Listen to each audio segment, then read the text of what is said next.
Здравейте хора, днес ще ви науча как да направите това. Естествено с кърпа за глава, защото съм изкъпана и се пробвах. Специално аз взех фибичка, но аз до сега го направих и без фиба. Първо,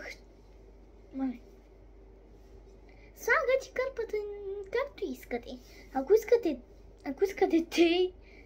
искате и направо, както искате.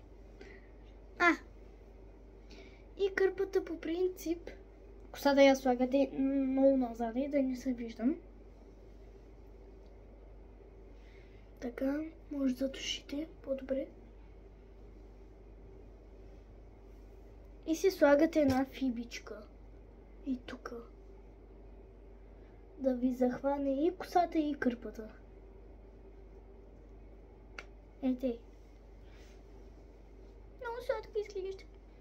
И слагате ете. Да бъде така. И другата кърпа е така.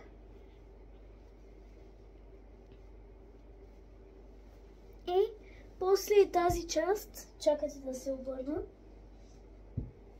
я пъхвате, чакайте как се виждам, я пъхвате и тук отдолу и я предърпвате нагоре, колкото си може повече, за да може да захване. Опа! Аз малко пропуснах. И внимавайте да не се урушите, че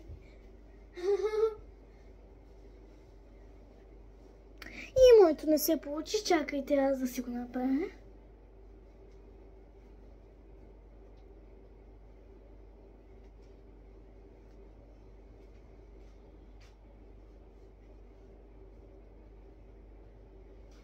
Готово!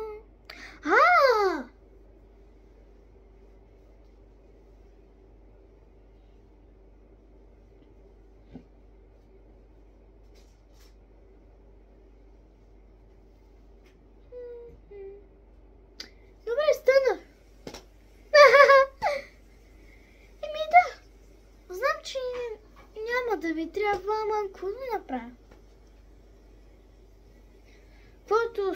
Каквото мога да направя, се опитвам да го направя на клип.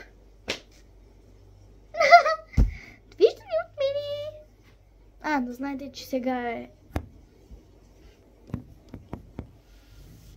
8:32. Чао!